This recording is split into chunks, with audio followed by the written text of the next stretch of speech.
හැමෝටම අද සුබ දවසක් කියලා ප්‍රාර්ථනා කරනවා. මම මීට පෙර දවසක මෙන්න මේ මෝටර් එක සම්බන්ධව වීඩියෝ එකක් ගෙනාවා. මම ඒකෙදි කිව්වා මේකෙන් කරගන්න පුළුවන් වැඩ කීපයක් ගැන අදහසක් තියෙනවා කියලා. අද මම බලාපොරොත්තු වෙන්නේ මේකෙන් එකක් අත්හදා බලන්න. අද මම මේ මෝටරේ ජෙනරේටරයක් විදිහට භාවිතා කරලා මේකේ මොබයිල් ෆෝන් එකක් charge කරගන්න පොඩි device එකක් හදන්න තමයි බලාපොරොත්තු වෙන්නේ. එහෙනම් අපි යමු වීඩියෝ එකට.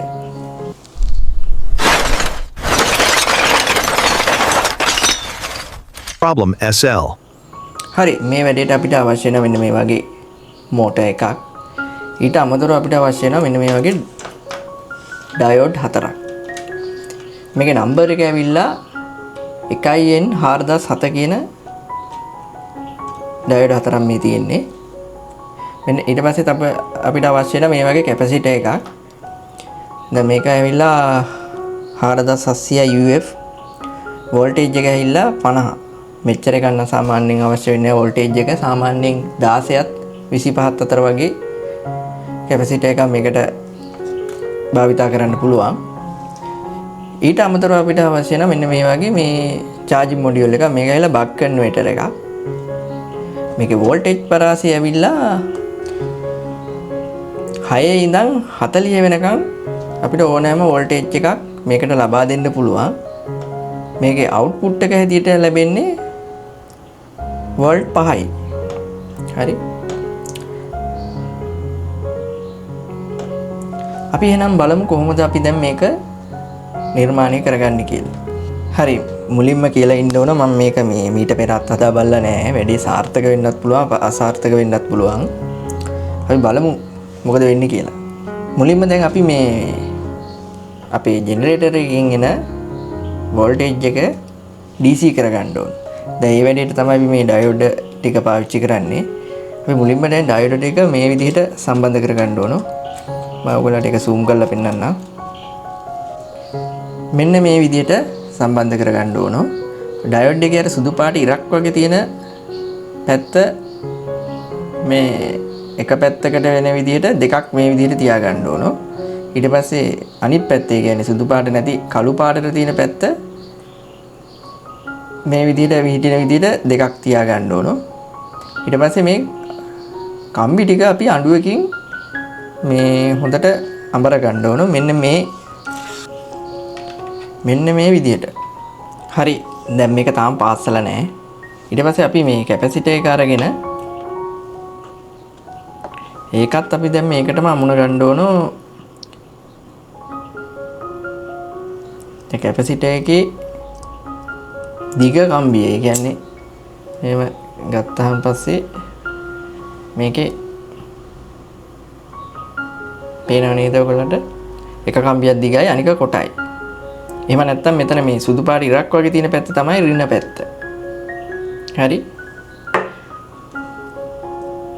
දැන් අපි මේකට කැපැසිටර් එක සම්බන්ධ කරගන්න ඕන ඍණ පැත්තට. ඒ කියන්නේ මේ කැප් එකේ අපේ ඍණ පැත්ත මේ ඩයෝඩ් එකේ මේ කළු පාට දෙකක් තියෙන පැත්ත තියෙන එක අන්නේ පැත්තට ඍණ පැත්තත් මේ සුදු ඉරි දෙකක් වගේ ඩයෝඩ් එකේ තියෙන පැත්තට ධන පැත්තත් අපි දැන් මේකට මේ අර කලින් වගේම අඬුවෙන් අමර ගන්න ඕන. හරි, මෙන්න මේ විදිහට අමුණ ගන්න ඕන. මේක තාම පාස්සලා නැහැ.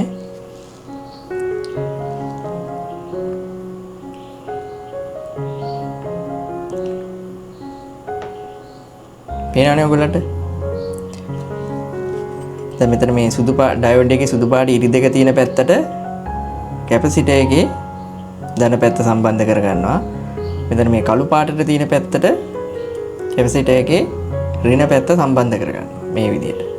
හරි, දැන් මේක ඔයගොල්ලෝ මේ කම්බි දිගට තියෙන ටික කපලා ඉවත් කරලා මේක පාස්ස ගන්න ඕන දැන්.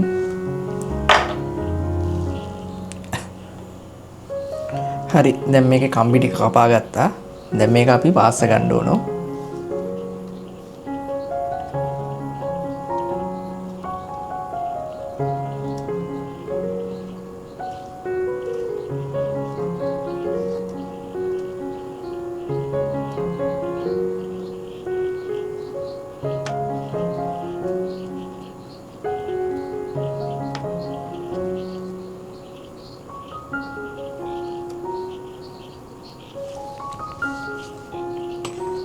හරි පාස ගත්තා දැන්. හරි ඊළඟට අපේ මේ මෝටර් එකේ ඒ කියන්නේ අපේ ජෙනරේටර් එකේ වයර් දෙක දැන් මේකට අපි පාස් ගන්න ඕන. අපි අර කැපැසිටි එක පාස් මේ ගත්ත පැත්තට නෙමෙයි අනිත් පැත්තට මෙන්න මේ විදිහට පාස් ගන්න ඕන.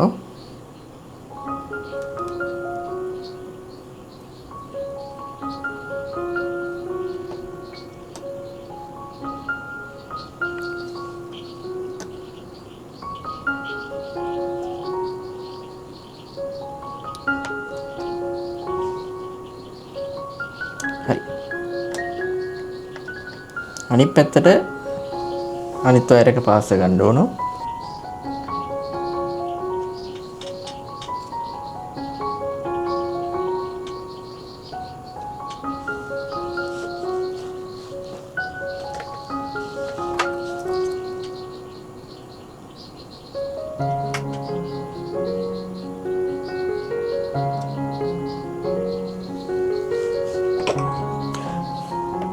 හරි ඒක පාස් ගත්තා. හරි ඊට පස්සේ අපි මේකේ ඉතුරු අග්‍ර දෙක තියෙනවනේ අර අපි කැපැසිටි එක පාස් ගත්තේ. අන්න ඒ පැත්තෙන් තමයි අපි මේකේ මේ ධන ඍණ ගන්නෙ. හරි ඒ වයර් දෙක පාස් ගමු. ඒකේ දැන් මෙන්න මේ පැත්ත ඒ කියන්නේ අර කළු පාටට දෙපැත්තම කළු පාටට තිබ්බේ. අන්න ඒ පැත්ත ඇවිල්ලා ඍණ එක. මෙන්න මේ පැත්ත. දැන් අර සුදු පාටේ ඉරක් තිබ්බේ ඩයෝඩ් එකේ. අන්න ඒ පැත්ත ඇවිල්ලා ධන පැත්ත. හරි දැන් ඒ වයර් දෙකක් අපි පාස් ගමු.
හරි දැන් වයර් සේරම පාස් ගත්තා. හරි ඊළඟට දැන් මේ අපි මේ charging module එකට මේකේ ධන ඍණ වයර් දෙක සම්බන්ධ කර ගන්න ඕන. ඊට කලින් මේක අපි බලන්න ඕන මේක වැඩ කරනවද කියලා. ඒ කියන්නේ අපි මේ හදාගත්ත එක අපි දැන් අපේ මල්ටිමීටරෙන් මේක මේ පරීක්ෂා කරලා බලමු දැන් මේක DC වෙලා එනවද කියලා.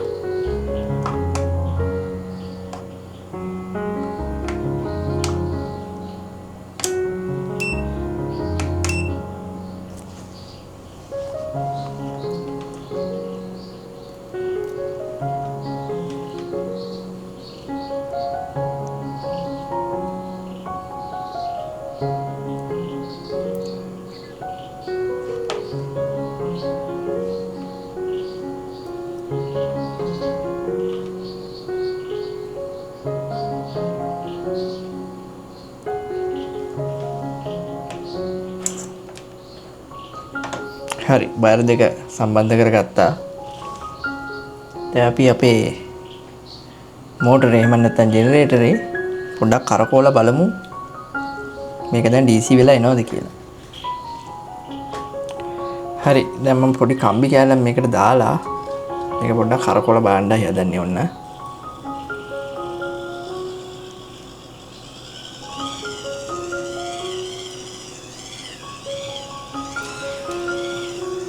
වැඩි සාර්ථකයි DC වෙලා එනවා.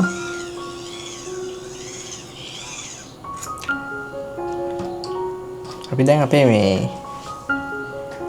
charging module එකට මේ වයර් දෙක සම්බන්ධ කරලා බලමු.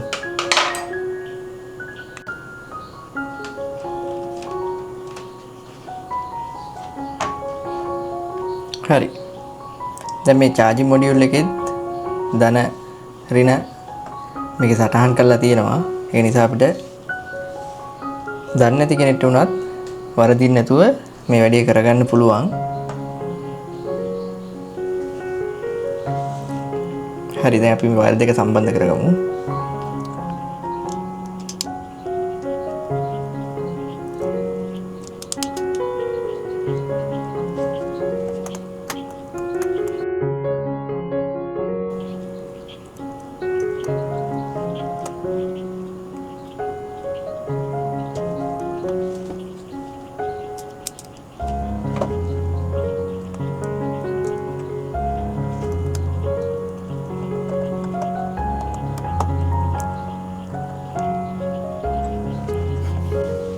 හරි ඒ වැඩිත් හරි දැන් අපිට මේකට ඩේටා කේබල් එකක් අවශ්‍ය වෙනවා. හරි හරි අපි දැන් ඊට පස්සේ මොබයිල් ෆෝන් එකකට මේක ගහලා බලන්න හදන්නේ. මගේ මේ පරණ ෆෝන් එකට ගහලා බලනවා ඉස්සෙල්ලා කොකටත්.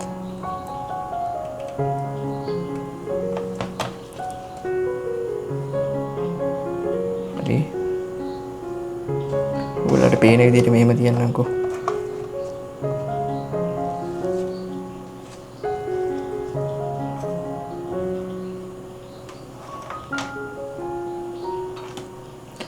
දැන් අපි අපේ මෝටරේ එහෙම නැත්නම් ජෙනරේටරේ කරකවලා බලමු දැන් ෆෝන් එක charge වෙනවද කියලා. වැඩේ නම් අසාර්ථකයි. ෆෝන් එක charge වෙන්න තරම් මේකෙන් වෝල්ටේජ් එකක් අපිට ලැබෙන්නේ. මෙහෙම වෙන්න මං හිතන්නේ ගොඩාක්ම බලපාව ප්‍රධානම හේතුව තමයි දැන් මේ මෝටර එක ඇස්සේ තියෙන්නේ ගොඩාක් හීනි කම්බි වලින් තමයි මේ මෝටරේ ඔතලා තියෙන්නේ. මම ඉස්සරහට ඒ කම්බි ඔයගලට පෙන්නන්න. නිකන් කේස් ගස් වගේ හීනි කම්බි. දැන් ඒ නිසා දැන් මේකේ ලොකු වෝල්ටේජ් එකක් මේකෙන් අපිට පෙන්නුවට අපි මේ charging module එකට අවශ්‍ය ඒ කියන්නේ අපේ ෆෝන් එක charge වෙන්න අවශ්‍ය තරම් ඇම්පියර් එකක් අපිට මේකෙන් ලැබෙන්නේ. දැන් අපිට තව එක උත්සාහයක් දරලා බලන්න පුළුවන්. මොකද දැන් මේ මෝටරේ ආයි පාරක් කැලි ගලවලා මේකේ තියෙන කොයිල් එක රීවයින්ඩින් කරලා බලමු පොඩ්ඩක් මීට වඩා ගේජ් එක වැඩි කම්බියකින් අපි මේක නැවත වරක් රීවයින්ඩින් කරලා උත්සාහයක් දරලා බලමු. අපි දැන් යමු මේ වැඩේ කරලා බලමු.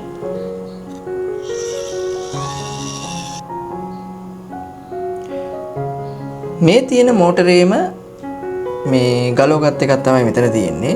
මේක පිච්චිලා තියෙන්නේ. මම ඔයගලන්ට මීට කලිනුත් පෙන්නුවා මේකේ තිබ්බේ මෙන්න මේ වගේ කෙස් ගස් වගේ හීනි කම්බි.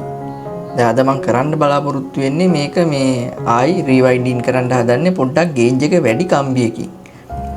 අපි මේ වැඩේ කරගෙන බලමු මේකේ අපිට මීට වඩා මේකේ වෝල්ටේජ් එකක් ඒ වගේම ඇම්පියර් එකක් අපිට ලබා ගන්න පුළුවන් වෙයිද කියලා. අපි මුලින්ම දැන් මේක කෑලි කෑලි ගලව ගන්න ඕනේ. මේක තමයි මැග්නට් එක.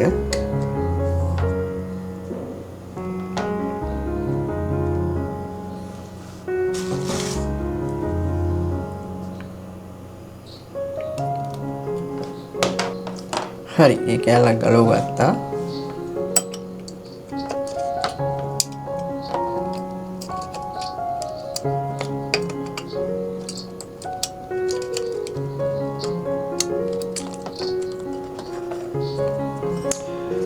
මෙන්න මේ කොටසේ තමයි මේකේ කොයිල් එක ඔතලා තිබ්බේ.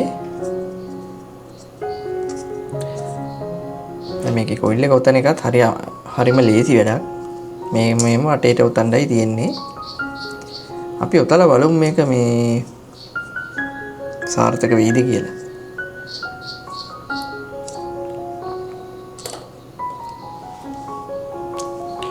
හරි, මෙන්න මේ කොයිල් කම්බියෙන් තමයි දැන් මම මේක මේ රීවයින්ඩින් කරන්න හදන්නේ.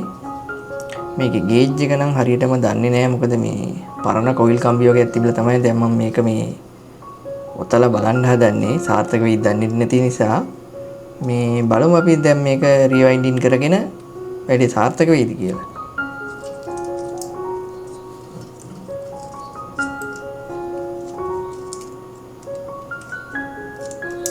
එහෙනම් හරිම ලේසි. මෙහෙම නිකන් වටේට ඔතන්න තියෙන්නේ. මම මේක උතාගෙන ඉවර වෙලා ඔයගොල්ලන්ට ඉතුරු ටික පෙන්නන්නම්. හරි, දැන් මම මෙන්න මේ විදියට මේ කොයිල් එක රීවයින්ඩින් කරගත්තා. මේක වට ගණන් ගණන් කරේ නෑ. මේකට ඔතන්න පුළුවන් ප්‍රමාණයටම සම්පූර්ණයෙන්ම එතුවා. හරි. දැන් අපි මේකේ කොටස් ටික නැවත වරක් සම්බන්ධ කරගෙන බලමු.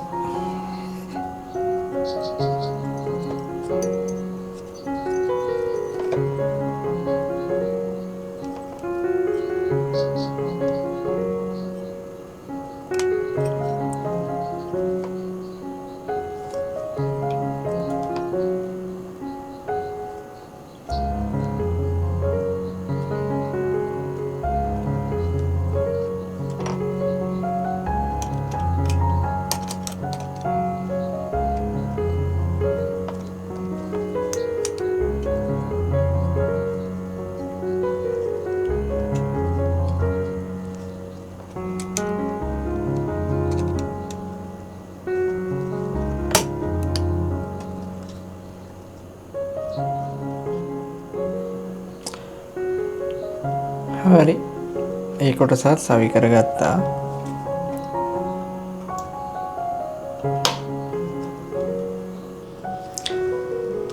හරි, දැන් මෝටර් එකේ සීලුම කොටස් ටික නැවත වරක් සවි කරගත්තා. දැන් අපිට තියෙන්නේ දැන් මේකේ වයර් ටික ආයි අපේ charging module එකට පාස් ගන්න ඕන. දැන් අපි මේ වැඩේ කරගමු.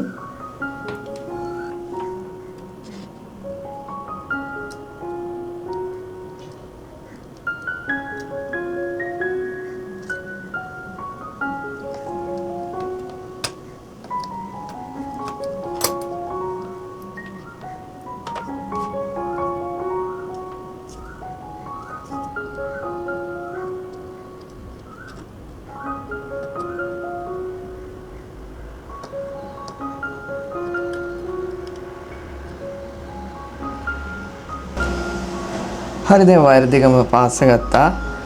දැන් අපි කලින් වගේම දැන් මේකට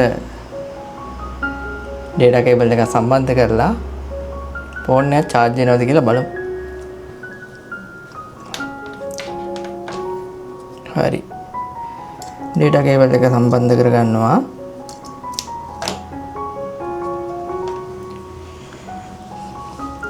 කෝකටක් කියලා පරණ ෆෝන් එකම මේ පාරත් ගහගෙන මේ charge එකට ගහනවා. ෆෝන් එක තිබ්බා. හරි, දැන් අපි ඉස්සල්ලා වගේම දැන් මේක ජෙනරේටර් එක අපේ කරකවගෙන බලමු. එහෙනම් අපට මේ පාරන වැඩි සාර්ථකයි. පේනවා ඇති ඔයගොල්ලන්ට ෆෝන් එක charge වෙනවා.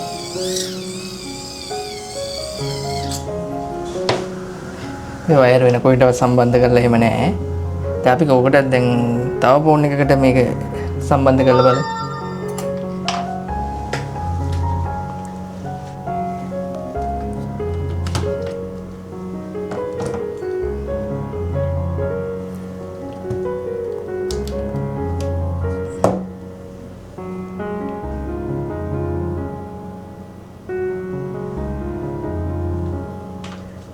හරි, බලමු දැන් මේ ෆෝන් එක charge වෙනවද කියලා. ඔයාලට පේන ඇති වැඩේ සාර්ථකයි. ෆෝන් එක හොඳට charge වෙනවා.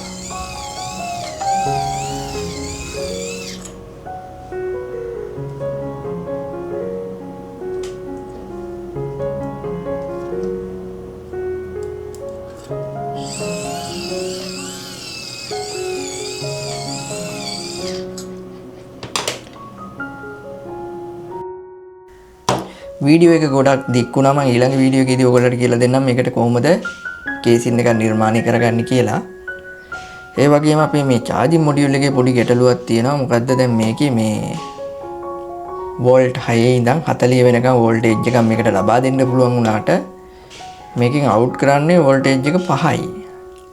ඒ කියන්නේ සාමාන්‍යයෙන් ඔය normal USB charger එකකින් මොබයිල් ෆෝන් එක charge වෙනවා හා සමානව තමයි දැන් මේකෙන් මේ ෆෝන් එක charge වෙන්නේ. දැන් අද කාලේ තියෙන බහුතරයක් ෆෝන් fast charging support කරනවා.